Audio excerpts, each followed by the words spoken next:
the Corporates in Climate Action Breakfast taking place right here at the Sarova Pan-Afric Hotel. We have a great audience as well and a great panelist lined up for you. To our viewers as well, you can follow the proceedings live on our Standard Group digital platforms as well, even as we progress for the next few hours.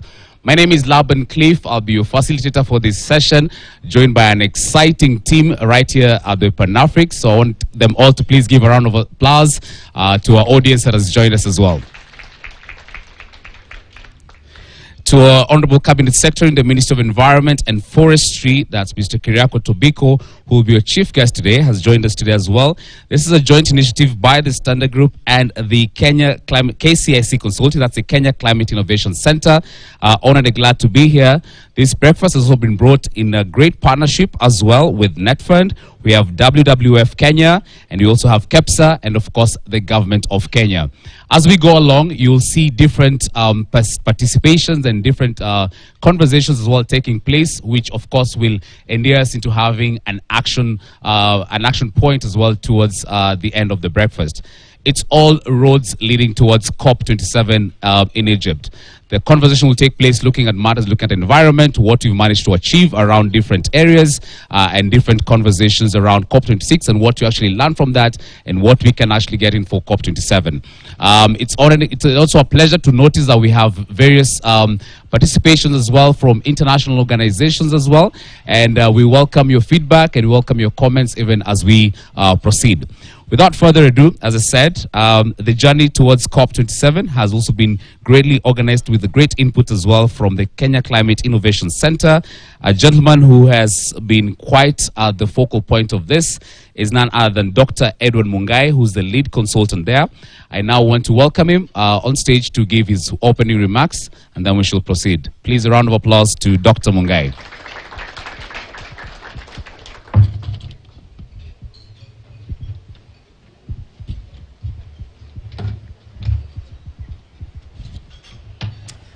Thank you. Good morning. Well, I want to remind you a couple of things. First and foremost, on 28th of December 2020, the government of Kenya committed to 32% reduction in emissions. Now, what that means, it means as a country, we require 600 billion shillings every year for the next 8 years. Currently, the amount of funding we are receiving is about half of that, 300 billions. And the biggest question then is, who is going to fund the other 300? And indeed, this is where the private sector comes in. And as private sector, we must rally behind the government of Kenya if we are going to give future generation better livelihoods. We are the corporates. We must be determined to make that difference. The second part of that story is that out of that 600 billion, 80% of it need to go to adaptation. And the other 20% need to go to mitigation. Unfortunately, based on the 300 billion that we are already receiving, 80% is going to mitigation, 20% is going to adaptation, which means we must turn the tables. And this is why the journey to COP27 is such an interesting discussion for the private sector, so that then we can be able to get into adaptation. We at KCL or KCIC Consulting, we pride ourselves as the private sector enabler to help the private sector to walk the journey of figuring out how can they be able to do good, which is about mitigating and adapting to climate change, but at the same time, doing good business. Because it's not about philanthropy. It is about doing good as good business, and that is our job. Of course, the government of Kenya have put many enablers, and the Cabinet Secretary will be talking about some of those enablers that will help the private sector, obviously, to achieve those goals, including green physical policies and incentives. And all these are things that will be able to help us to achieve those ambitions. We do provide private sector with a couple of services. May it be about designing their systems as far as climate resilience is concerned. It's about risk management.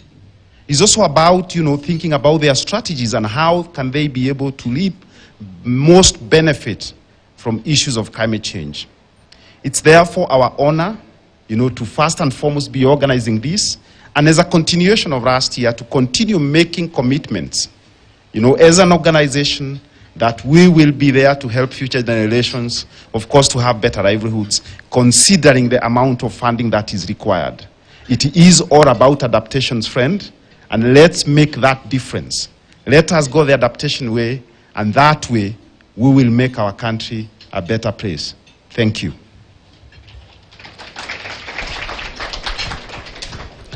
Thank you to Dr. Edwin Mungai, who's the lead consultant at KCIC Consulting, for setting the stage as well and pace for this conversation. Speaking about the private sector, we'll now hear from them. KCIC is an enabler into this journey that we're saying to COP27. To begin with, the story cannot be told without, of course, the media. And honored and glad now to introduce, representing the Standard Group CEO, Mr. Orlando Lyomu. Allow me to welcome the Managing Director in the broadcast arm of the group, Mr. Joe Munene, to give his remarks.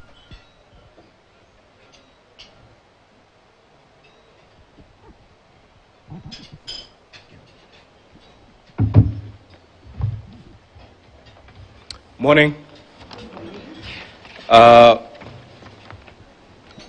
To the organizers of the event, all the stakeholders, esteemed ladies and gentlemen, our CS environment. I'm Joe Munene, representing the Standard Media Group. And on behalf of the Standard Media Group, I would like to convey our appreciation for the opportunity to take a part in this important conversation on climate change. As a leading media house in Kenya, we are committed to highlighting on pertinent issues that affect our society and humanity at large. And climate change is obviously a major concern, and increasingly so globally. The other Standard Group, we've invested significantly in media platforms that span print, TV, radio, digital. And the essence of these media platforms is really to foster a conversation around pertinent issues that affect our society. And we are happy as the Standard Group to work together with all stakeholders on the issues of environment, and specifically in this discourse on climate change. Now, I think it's important that Kenya and other African countries develop a clear position and way forward on climate change, one that takes into account that Africa has for too long been disadvantaged, lags behind economically, and arguably is least responsible for the emergent adverse climate impacts that we are discussing.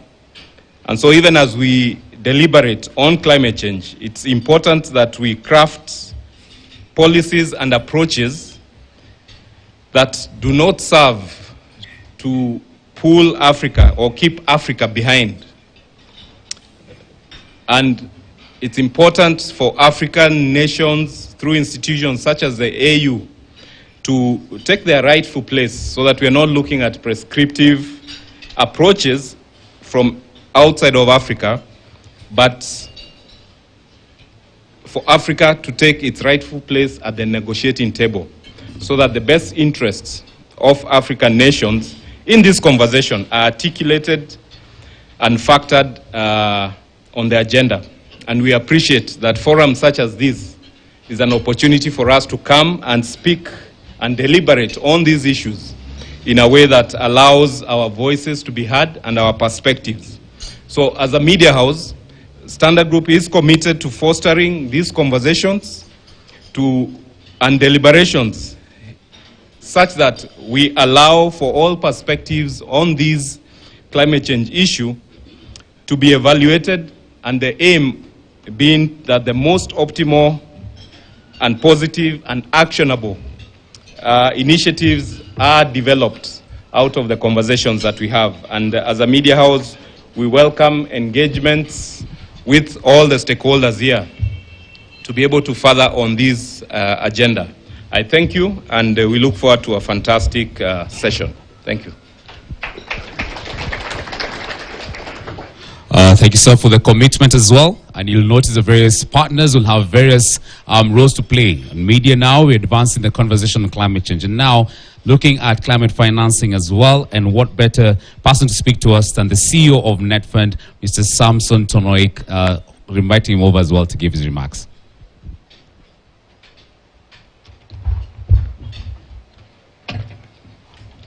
So, thank you. Banawaziri, KCIC, Standard Media Group, the private sector, civil society, and all invited guests. Good morning. Hamujambo. I think as you've heard, my name is Samson Tonyok. I'm the CEO of National Environment Trust Fund, an agency under the Ministry of Environment and Forestry, charged with coordinating issues resource mobilization, of course, to address the environmental challenges that we are facing in this time. So just to highlight a few issues that we are doing to help us ensure that we address these environmental challenges. Number one, I think which is relevant to the conversation we are having today as we begin this journey to COP27. And I think one of the most important thing is just to support green innovations, just to ensure that we are able to address the most important issues on environmental challenges, issues on waste management, issues on deforestation, issues on pollution, and basically issues on climate change in general. And I think, as you've heard, we have a colossal requirement just to make sure that we both address issues on mitigation and issues on adaptation of around 62 billion. And government cannot do it alone. It requires collaboration and requires partnership. And that's why we have called upon you to join us in this particular journey to COP27, just to ensure that we have more resources to ensure that all these issues are addressed. Recently, we have been able to design a program called ADAPT, the National Tree Growing Fund. This is basically a basket mechanism. We've established this in partnership with the UN organization, with UNEP, UNDP, and FAO, just to pull together resources, because I think we discovered that, or you appreciate that if we all do issues in isolation or differently as partners, we might not be able to create the impact that we desire. So we have therefore created a mechanism where the private sector can come on board just to support issues of afforestation, because I think we have the biggest potential is in mitigating climate change, is to accelerate afforestation efforts. We have a presidential directive to bring forward the 10% target to 2022, which we are. So we have really a big task to ensure that we have accelerated afforestation issues to ensure that we achieve a 10% tree cover. And we all appreciate that we also have global commitments on land degradation neutrality. Namuga has also spoken about the NDC targets that we gave sometimes in 2020, that increased from 30 to 32%. And I think that among the biggest potential that lies here, of course, is fast-tracking the achievement of 10% tree cover. And I think we require a lot of support from the private sector. We have had a number of engagements, we've had a number of meetings, and we have a total of around 121 million so far financial commitment from various private sector players and non-financial commitment of around 6.4 billion. So those who have not received the gospel and those who have not accepted the gospel, we call upon you to come on board and help us achieve this ambitious target.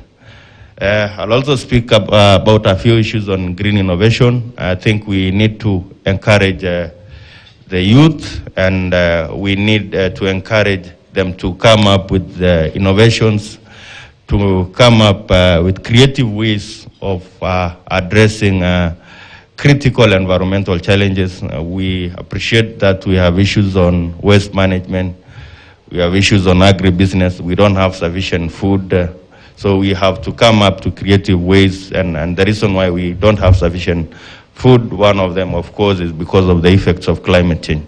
So there is therefore need for creative innovation ways of doing agriculture. There is need to tackle issues on waste management. There is need to tackle issues on deforestation. And this particular important, therefore, is an important session, because one of the things that we have done is about a week ago, of course, the partnership of National Environment Trust Fund, Standard Media Group, and KCSC launched a call for entries just to welcome innovations from the youths on the areas that I've highlighted, so that we'll be able to support around 30 innovation, of course, by giving them technical and business support, by giving them small grants, and also by linking them to potential other donor sources or other critical investors. So we call upon you to join the train and support us in addressing these critical issues that are facing us. Thank you very much.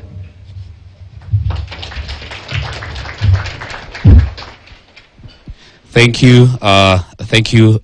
That we have heard from the CEO of NetFund, that's Mr. Samson Tonok.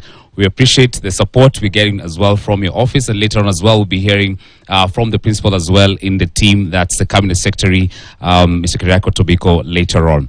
Just to remind our viewers that we are live on KTN News as well, and KTN Farmers TV as well, across, and also on Standard Group digital platforms. This is a Corporate to Climate Action Breakfast, organized by the Standard Group as well and the KCIC Consulting. At this point in time, I now want to invite Mr. Jackson Kiplagat, who's the head of conservation, that is, of programs at WWF Kenya, to give his remarks.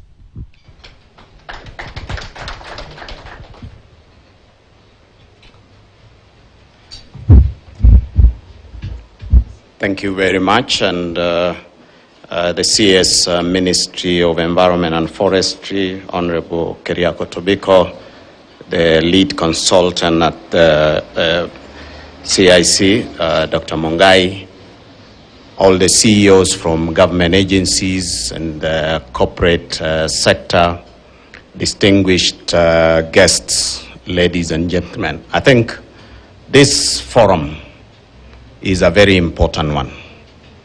And I say this because in December last year, the CS actually chaired a very important meeting that was looking at where we are coming from after the COP26. And I remember we had discussions until very late in the evening, actually at 11 if I can remember. And the CS was very categorical and saying, what is it that we need to do? And I remember one of the discussions was, how can the various sectors play an important role in helping us make progress in addressing the challenges of climate change? This forum here, I think, is very important because we are heading to COP27. But we are heading to COP27 from a journey that started a while back. And apart from asking ourselves what is it that we would want to deal with or address at COP27, I think as a country, as corporates, as civil society, and as government, we are also asking ourselves, what is it that we have been doing and can continue doing as we head to COP27? The climate change challenge is here with us. This year, for example, because maybe it is very close to us, is that many communities in the farming regions, for example, could not be able to actually start their dry planting on the 15th of March, as is usually the case. This happened late in April. And if you look at 2021, it is almost a replica of the same. The IPCC report, the latest report, indicates that the earth is continuing to warm. And this change is actually a product of human action. And therefore,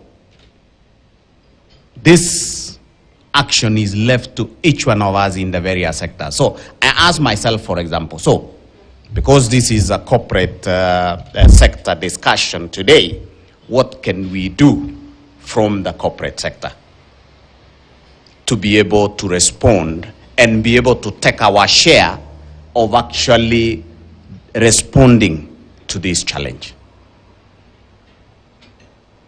As an organization, we are continuing to partner with the private sector. For example, we are working with some tea companies in Kericho to look at how we can dry tea, for example, with innovative solar solutions.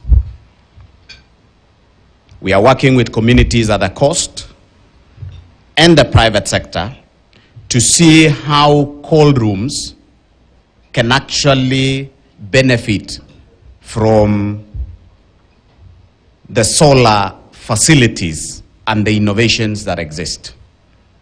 I'm very sure that corporates here and beyond can actually contribute significantly. Government can provide enabling conditions for business to be able to do that. And I recall, for example, the green bonds legislation that the 2019 Finance Act actually provided and removed taxes on anyone who would want to issue green bonds. The Capital Markets Authority has provided a manual that guides for the issuance of green bonds within the capital markets. The green economy strategy, the climate change, and the ensuing legislation around that, I think corporates may require to look internally and see how they can utilize those enabling conditions. Imagine a situation where, for example, a banking, or rather a bank that is issuing loans, for example, to its farmers for agricultural produce, can be able to attach some innovative products that facilitate people to respond to challenges of emission, for example, or to be able to move away from practices like moving from using wood fuel, for example, to issues of biogas if you are dealing with milk. I remember cooperatives a long time ago used to provide packages to its members. How can we develop innovative products that can help our farmers to be able to respond to climate change at that level? And I think this cuts across all the sectors. The telecommunication sector have a unique opportunity to be able to help us understand and appreciate and even take actions through communication. We, I think, are a very innovative country, and I think we can utilize that innovation skill to be able to respond to the climate change challenge. As WWF, we shall continue working with government, the corporate sector, and civil society in actions that will help us get to the stage where we can actually reduce and manage the impact of climate change on our people and nature. Thank you very much. And as we go to COP27, I think we have to fly the plane as we build it, because climate change is here with us, and therefore we have to deal with these challenges even in the various sectors like infrastructure sector as we get to COP27 and beyond. Thank you very much, and God bless you. And now, ladies and gentlemen, please help me welcome Madam Karen Basie, who's the Director, Sustainable Business and Social Impact at Safaricom.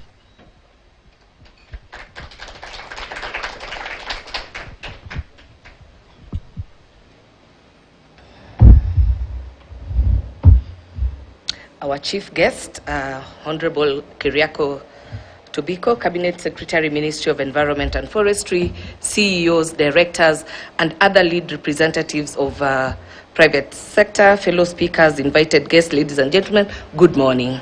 Good morning. Let me begin by appreciating the Kenya Climate Innovation Center Consulting in partnership with Standard Media Group and NetFund for putting this timely event together. Just over 2 months ago, I joined our CEO Peter Ndegwa deep in Marsabit at a place called Ileret. We had gone there to oversee a food distribution exercise courtesy of the Pamoja Tuungane initiative that was spearheaded by Safaricom and other private sector players like the Standard Group, KCB who are here. And this initiative was to rally Kenyans to come together and support those who are suffering from the effects of the prolonged drought.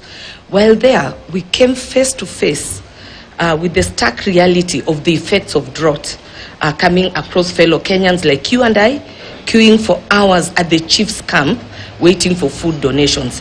That was a sad moment for me as an environmentalist and somebody who lives in this country, looking at somebody the age of my grandfather, because the young men were not there. It was my grandfather, my grandmother, mothers, and children seated at the chief's camp, just waiting for anyone who would bring food to them. So for me, that moment has stuck in my mind. And these people had no idea where their next meal would come from if it wasn't for the food stuff that people bring and donate to them. In November 2021, scientists at the Famine Early Warning Systems Network sent out a warning that there's going to be an unprecedented drought in the Horn of Africa. And it was due to poor seasonal rainfall, and they predicted that if the poor seasonal rainfall continued into 2022, then the situation would even be worse. And this prediction has turned out to be true, hence the reason why we went to Marsabit that day and we donated 100 million worth of foodstuffs and to feed 20,000 homes. And Edward has said that we need to move from mitigation to adaptation. So here we were grappling with, should we give the food or should we wait and set up a plan that will help in future? So when people are facing starvation, there are decisions that you must take at the moment to save the people, then put in the long-term measures. So Somalia, Djibouti, Ethiopia, Kenya, we are experiencing some of the driest conditions and hottest temperatures. The UN Environment states that 13 million people currently face acute food shortages, and 25 million people will face a similar fate by end of July. The National Drought Management Authority, bringing it much closer home, indicate that 3.5 million Kenyans, if the situation prevails beyond this month, will need all support. So scientists are busy here blaming climate change for the current crisis in parts of the world that we can least cope with this new reality that faces us. Ladies and gentlemen, it is the harsh reality of climate change. This is how to bring this point home. It's no longer just about small changes in weather patterns. It's about the real lives that are being affected by these changes. As a continent, if I remember well, we contribute 2 to 3% of the global emissions that are causing global warming and climate change. However, we are the continent that suffers the heaviest impacts of the climate crisis, from heat waves, global warming, climate change, severe droughts, floods. Serikali's idea, if you remember that lady, yeah? Unfortunately, climate change is not a conversation that many African businesses are prepared to have, despite the fact that Africa stands to become the fastest growing and pivotal market in the world over the next 20 years. So we have everything that we need to be up there in the next 20 years. For us to achieve this growth sustainably, we need to act now. The time is now. We need to ensure that our growth as a continent, or our growth, does not rely on high carbon inputs that have traditionally fueled the progress in other markets. So while businesses, we do recognize that we can't stop the famine or alter the cause of the climate shifts already in motion, but we know we can adjust our own behavior to help mitigate this crisis and help in adaptation. So for business like ours, it means analyzing how we continue to ensure carbon intensity decreases as we expand our network and network traffic. It means looking at strategic approaches towards managing our environmental impacts. And the first step is in knowing our numbers, showing them transparently, and working on improving these numbers. So at Safaricom, we've committed to be a net zero company by the year 2050. That is our global commitment. But in-house, we're working hard to get here by 2030. It is an ambitious goal that has forced all of us in that business to start thinking creatively of how we can achieve this and still support the growth in our network. So over the last 8 years, we have measured our carbon footprint. We have successfully registered our carbon reduction targets with the Science-Based Targets Initiative, and this means we are reading the latest climate science and making necessary strategic decisions within Safaricom so that the Paris Agreement of ensuring that we limit global warming to below 2 degrees pre-industrial levels is something that we are working within. So to ensure we meet the targets going forward, we continue to transition our network to renewable sources. So far, 92% of Safaricom's network, which is 5,500 sites, are running on either the national grid, renewable energy, or hybrid energy sources. So we want to be at a point where we can say 100% of our network is on renewable sources. Over the year, we've planted and we've grown 1 million trees as part of our carbon offset project. So in our tree growing commitment, we committed to grow 5 million trees. People ask, why can't Safaricom grow 30 million trees? We have realized growing one tree is not just going to a place, planting that tree and leaving. We are committed to taking care of this tree until year 5. So it is a tree growing commitment, and we are going to do 5 million, and we want to ensure that by the time in 10 years when we get to our commitment, if there is any emissions that we cannot offset, these trees will offset as the last resort of our emissions.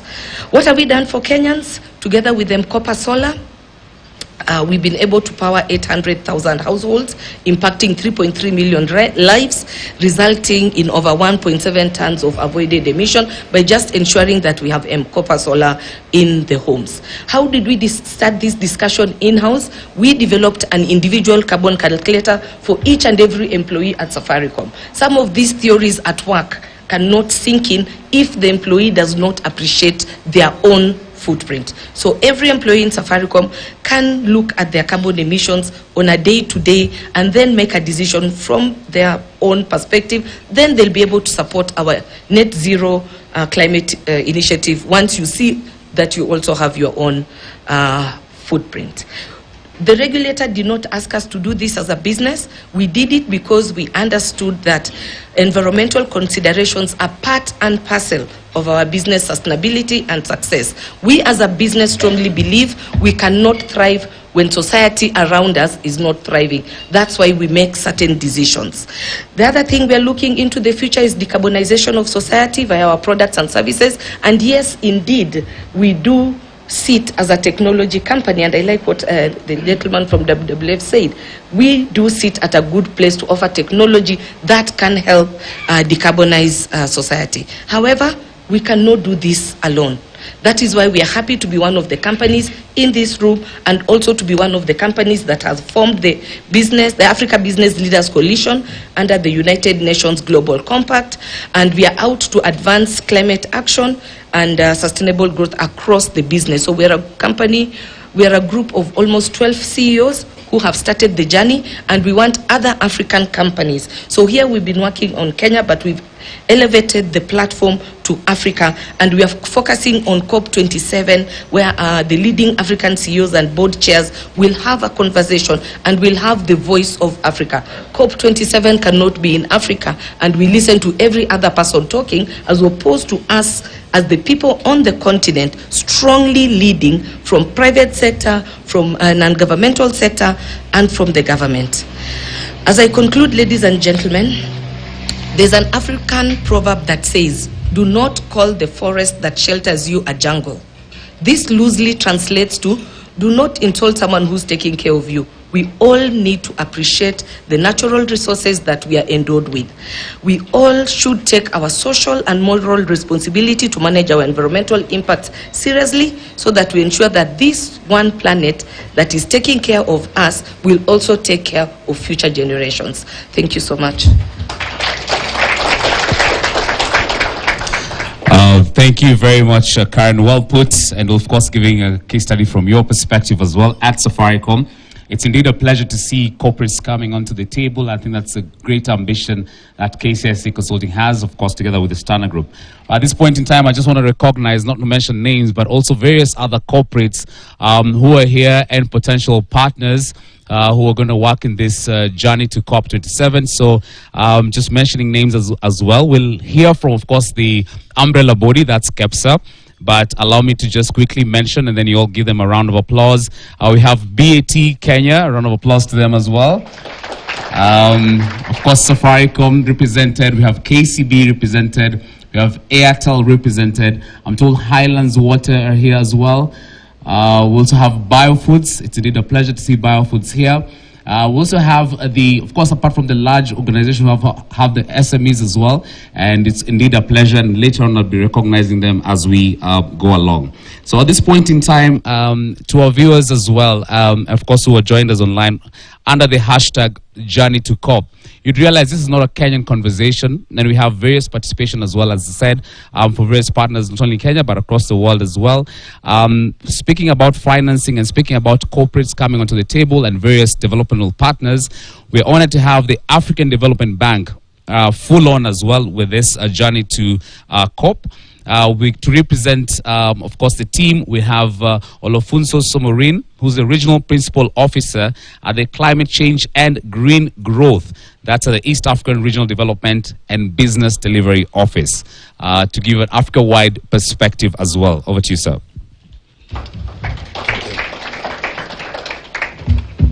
Good morning, everyone. I want to especially recognize and appreciate our chief guest today, Mr. Keriako Tobiko, and to all the distinguished guests seated here. I'd like to emphasize something, if I'm to speak from the lens of a continent-wide support and development support in particular, is a strong leadership of Kenya when it comes to the global climate change debate and the conversations around it. For some of us who are veterans of the COP, we've actually come to be comfortable with the representation and the leadership that Kenya provides in articulating some of those great, important realities of Africa, but also pushing forward and raising the flag of what we need to do differently. And if you were at COP26, if there was someone who really did that very well, it was the Minister of Environment and Forestry. Thank you very much, sir. And on behalf of the leadership of the African Development Bank Group, it's an honor to be part of this conversation today. In the interest of time, I'd like to tell you 3 points on why what we're doing today is very critical for the journey ahead. But before then, in the last 48 hours, I've had the privilege to join a field mission to Makueni, County in a small community called Ngai in Ditai on Monday, and yesterday to Samburu. And what we were looking at was to understand through local actors what are the real realities of climate change. But beyond the risk, beyond the realities, it was also important to understand what are they doing in responding to this crisis. One thing that I found out is the climate crisis in Kenya, particularly in the semi-arid and the arid region, is a water crisis. So, and I call it water crisis because if it rains too much, it leads to flood. If it doesn't rain at all, it's drought. And I think this is very key because, again, the adaptation response to both of them are different. So what you do when it's flooding is different from what you do when there's drought. Unfortunately, over the last few years, we've had this frequent and very persistent drought in the region. And it was important to see what the local people were doing and how local NGOs, as well as some development partners, were supporting them. And yesterday in Samburu, we were looking at the drought resilience program funded by the African Development Bank under the leadership of the government of Kenya, but also building lessons to scale them up. And I want to quickly share just 3 ideas that I thought we should keep in mind. The first thing is on adaptation finance. And I want to be very specific on that as a subset of the climate finance, because for the longest time we were comfortable to put everything around finance, we linked that to actions. So we saw climate finance was meant for climate actions. What happened on the ground was, unfortunately, the finance flows was skewed towards mitigation. And I think it's very important to understand why, in particular, adaptation has not received the much needed financing, yet adaptation is a priority for us. When you look at the NDC, the cost of implementing the NDC by 2030 in Kenya is $62 billion. 44 billion out of this 62 is to adaptation. So if adaptation is our priority, yet the flow of resources, and if you consider flow to be where you allocate value, then the flow is going towards mitigation.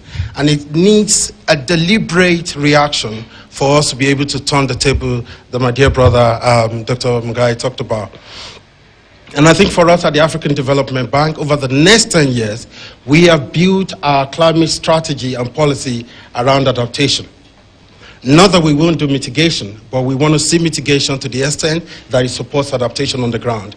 And I think many of you may have heard about the Africa Adaptation Accelerator Program, and I'll leave the CS to talk a lot more about that. But it's very important to understand that we need a financing framework that is very specific to adaptation. So we don't just leave adaptation under the global climate action. Rather, we are able to develop programs and financing frameworks as well as instruments that are very specific to adaptation. And within the bank and the work we're experimenting with, we call that National Adaptation Financing Framework. And if you internalize that in Kenya, you could easily call that Kenya Adaptation Financing Framework. So you use the acronym CAF, and you're literally looking into what will it take to do adaptation differently in Kenya, and what kind of financing arrangement do you need for that? And that leads me to the second point, and that is very much about private capital flow. Still linked to adaptation. In the last 10 years, globally, when you look at all adaptation financing, only 2 instruments, financial instruments, have been used. If it's not concessional loans, it's grant. When you compare that to mitigation, we can count up to 11 different instruments that are used for mitigation. From equities to, even when you hear the word debt, you hear of mezzanine debt, senior debt, junior debt, you hear of guarantees, you hear of risk-sharing facilities. So there are this number of financing instruments that are out there, and many of you here who are front runners and leaders in the corporate world, particularly in the financial institution, have been able to use this instrument, all of them documented in Kenya, for mitigation. It's very important to see how can we use the same for adaptation. And this innovative financing instrument, it's very important for us to expand the menu beyond just concessional loan and as well as grant, which are largely within the public domain. The last point again around the private capital flow is what the bank is doing. We call it AFAC, African Financial Alliance on Climate Change. basically creating instruments and mechanisms where private sector people, whether we're within the financial or non-financial space, can begin to systematically mainstream climate risk into your operations and be able to price that accordingly, but more importantly, begin to appreciate that. Because what we've seen over the years is a lot of sectors are underfunded by private sector because of the perception of risk. And please keep that in mind. Perception of risk much more than the actuality of risk. So by systematically mainstreaming risk and climate risk in particular into your operations, you're able to understand it better and find a way to integrate that. The last point again is we're at a point where this conversation is largely going to be driven by national leadership. So the COP, consider COP to be a marketplace. What you bring to the market to buy or to sell will largely determine the outcome at the end of the day. We also determine, to a large extent, the people that are going to partner with you. And what we've seen at COP26, particularly with what South Africa did, was that business-like approach.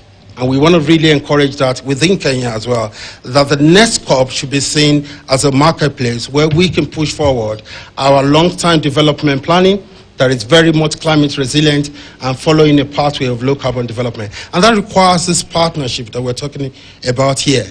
And I'm looking out forward to a partnership that is able to allocate more responsibilities and more values to our private actors, but also to recognizing the roles the communities, the NGOs, as well as the research institutions play in total.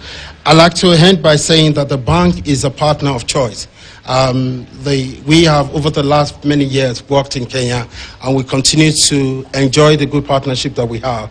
But we're also very much interested in learning and working with you along the journey.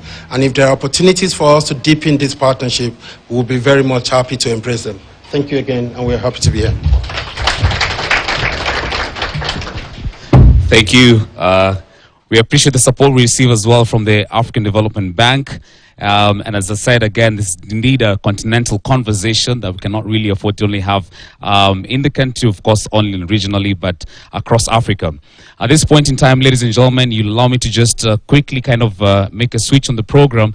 We're going to hear as well from a KEPSA representative, that's Dr. John Wandaka. But before I invite him over, allow me to welcome back on stage our CEO representative, that's the Standard Group, Mr. Joe Munene, to introduce and welcome the Cabinet Secretary for Environment for his brief remarks, as we like to excuse him early.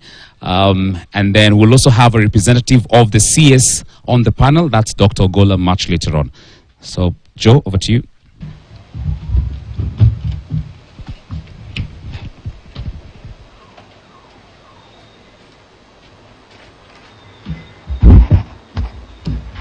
It gives me great pleasure to introduce our CS Environment, Mr. Keriako Tobiko, Cabinet Secretary, Ministry of Environment and Forestry.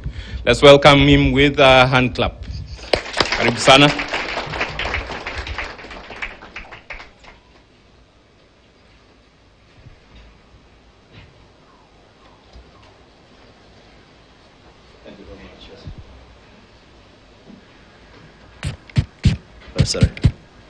Good morning, colleagues. It gives me a great pleasure and privilege to have been invited to be the guest of honor in this important event. We've just come from Lisbon, from the UN Oceans Conference, hosted by Kenya and Portugal, where we discussed at length questions about healthy oceans. And the relationship between oceans, which is 71% of our planet. It's called the blue planet. And oceans absorb about 25 and 30% of our CO2, greenhouse CO2, and provides about 51% of the oxygen we. So, very, very important. and absorb 90% of the excess surface heating. But we have taken it for granted. And that was the purpose of the conference. Our president provided the necessary global leadership in this and showcased Kenya's leadership in this. Oceans sustain about 3.2 billion people, including local communities. But oceans now suffer from excess. We keep on producing a lot of CO2. The oceans absorb now, it is reaching a point where it is called ocean acidification, deoxygenation, and the resultant ocean warming. We're killing our oceans. We discharge all sorts of poisons, toxins into our rivers, to our lakes, and ultimately into our oceans.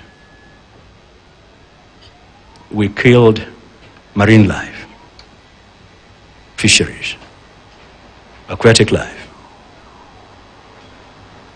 We discharge about 8 million tons of plastics into the oceans yearly. Science tells us that by 2050, we'll have more plastics in the ocean than fish. That tells you how serious and dire a situation it is. And you ask yourself, where is all this coming from? To compound it, we engage in unregulated, illegal, unreported fishing. And also, we have a huge area of our oceans, 2/3 of our oceans, or 2/3 of our ocean, that is outside the exclusive economic zones. It's outside the waters beyond national jurisdictions. It's a free-for-all. They call it a common heritage. But essentially, it is that which belongs to all of us belongs to none. It belongs to those who are most powerful and who have the technology, the equipment to harvest. We're dealing with a new phenomenon on deep sea mining. All the sorts of justifications being made. We have messed up the land. We're messing up 71%. Yet we keep on being told, and I think it is true, Wangari Maathai told us we didn't listen. We messed up the land. You ask yourself on the plastics, where do these plastics come from? Can't we do without plastics? And I expect that at the conclusion of this meeting, and by the way, there is a direct correlation between plastics and climate change in terms of production. It relies on oil. So don't look at plastic just as, it also has huge. So you don't have to wait for me or the government to ban. Can't you yourself? And I absolutely have no doubt that you mean well for this planet. Because as was said by those who earlier spoke, you can't make profit. There's no way you can make profits if you messed up or part of the, you can't. They say when the last tree has been cut, when the last fish has been fished, when the last river has been poisoned, then you know you cannot eat your money. They say if you think environment is inferior to economy, or economy is more important than environment, try and count your money while you are holding your breath. And we can try that experiment shortly. So there is no way you can prosper. You're entitled to prosper. You're entitled to make decent profits. But that cannot be at the expense of our planet. This planet does not just belong to us. It belongs to those more fundamentally who have not yet been born and who will bear the brunt of our actions or inactions. We've destroyed our forest. Statistics show that every minute, we lose 27 soccer fields equivalent, 27 every minute, soccer fields of forest. I'm sure since we began this meeting, and by the way, you are done, by the time we're done, you can calculate how many forests we've lost. Where are the corporates in this? Where are the corporates? I appreciate the Safaricom and others who have contributed towards the 2 billion tree, those planting trees, but we need to go beyond this. Let's avoid greenwashing. Let's avoid greenwashing and or tokenism. It's not business as usual, and I like the representative of the African Development Bank, and congratulations, and to President of African Development Bank, Dr. Adesina, is one great son of Africa and has done a beautiful job for Africa and the globe, and convey our congratulations. Tomorrow we will be marking the award of our president by the Global Center on Adaptation's champion for this. Thank you so very much. You've had about 1.5. And it was between, not beyond 2 degrees centigrade, but now it is settled. It is settled. It's no longer 2 degrees centigrade. It's 1.5. And avoid it at all, completely.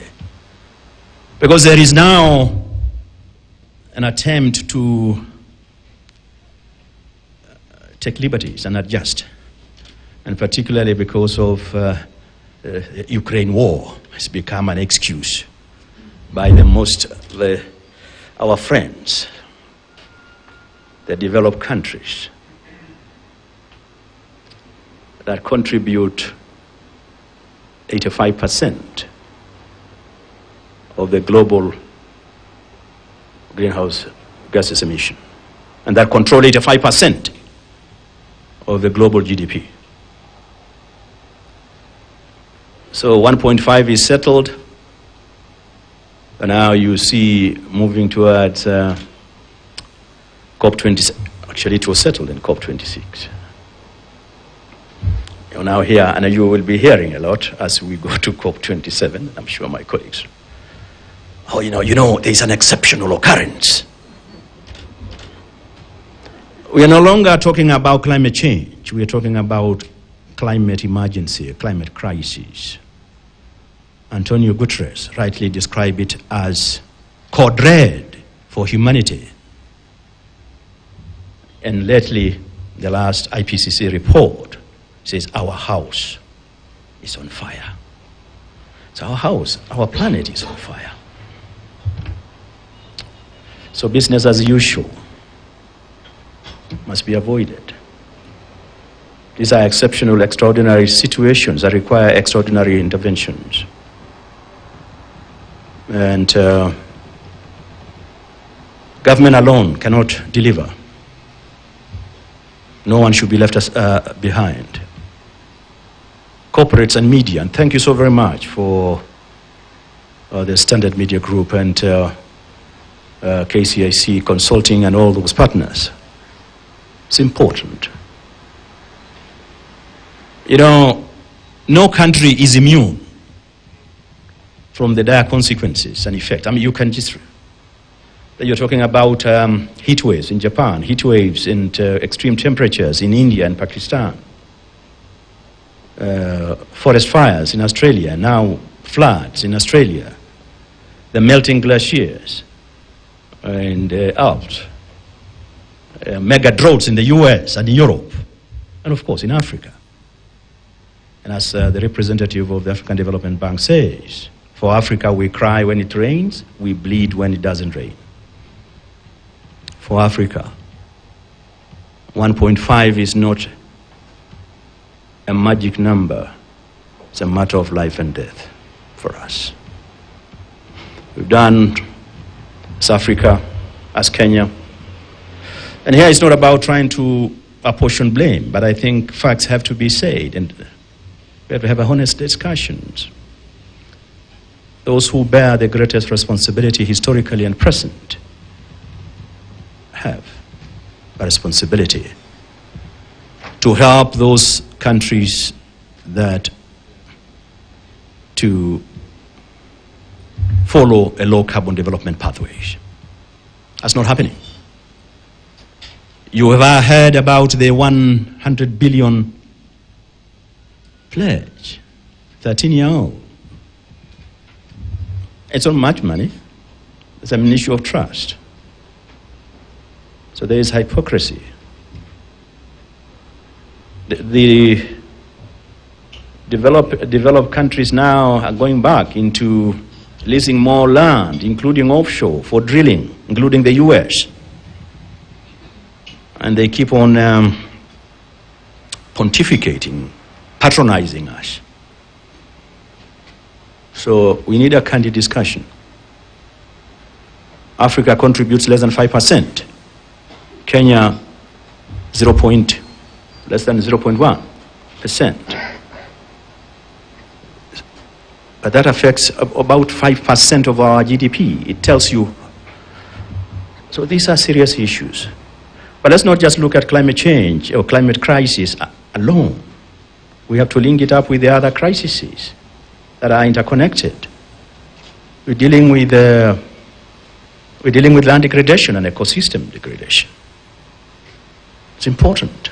It's not just because if we focus on mitigation, because again I get this discussion like although we say rightly so, we should focus on adaptation, but if you listen to this discussion, it does appear to me that it's also mitigation oriented. You need to discuss about land degradation, ecosystem degradation, nature laws. You need to biodiversity laws. You are losing huge numbers and quantities of our species. Destruction of habitats,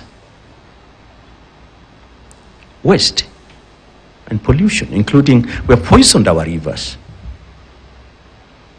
Industries, some are run, operated by some of you here. Why don't you just say, don't wait for me to send NEMA inspectors to arrest you? Really? Really? Why do you have to discharge untreated water, toxins, into the rivers? You don't ask yourself where it will end? It will end up in a port somewhere, or being ingested by. We've poisoned our air with all sorts of short-term climate pollutants and the rest of that, causing huge consequences in health for our people. So I truly appreciate this discussion, but I think it is time to go beyond discussion. We have had so many of them, really. We've had so many of these discussions. Where are the communities? Why the communities? That's where really. Why the communities? Why is their own indigenous traditional knowledge? So what I expect from you, and of course my colleague here, Dr. Ogola, will step in for me during the panel discussion. A clear commitment from the captains of industry from this city. Say, from this meeting today, we have individually and collectively, I know they're of the 10-point, but let's go beyond that. Clear commitments in terms of your own internal, I like Safaricom talking about their own decarbonization strategy, net zero by 2050. But about your own systems, circular economy practices. And by the way, it's not about philanthropy, and this is what Dr. Mungai said, it's not about philanthropy. It's good business sense. It's good business sense. There's scientists who are more knowledgeable than I am on this. Indicate that for every dollar you invest in nature positive enterprise, you expect between 15 and 30. It's good business sense. Green innovations and so on and so forth. So on the road to COP27, Africa, and there was a mention about how do we bring a consolidated African voice. Our president is a chair of CAHOST. And recently during that meeting in Lisbon, held the first meeting and launched instruments. So the African voice is very, very important. It is also important that industry, civil society, media participate in the negotiating processes. Don't wait until we see you at COP. It will be too late. And I'm sure Dr. Ogola, who is really has been our champion here, will be able to discuss and agree on what exactly should be the role of a private sector here. And the government position paper, or not government, rather, country position paper.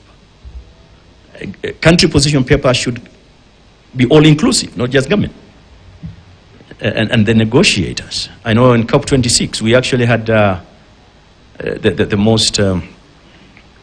most competent negotiators from non-state actors, civil society organizations, and so on and so forth. So provide us with your best, and you have. There is no limitation. You are able to pay the best for the best. Donate them for the good of society. Hold side event to showcase Kenya's corporate leadership.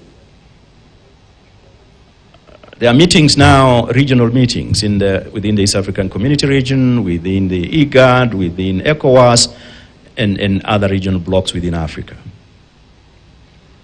Participate in those. We can share the details. And so. Long and short is we are in this together. It's not blame games. Appreciate that we are in a crisis. Our house is on fire. I thank you and wish you very fruitful deliberation. And Dr. Ogola will, as I said earlier, sit in for me during the panel discussion. Asanteni sana. Thank you very much, ladies and gentlemen. At this point in time, your Honorable CS, if I can kindly ask you to please maintain your, if you could still come on stage as well with Joe. Dr. Mungai,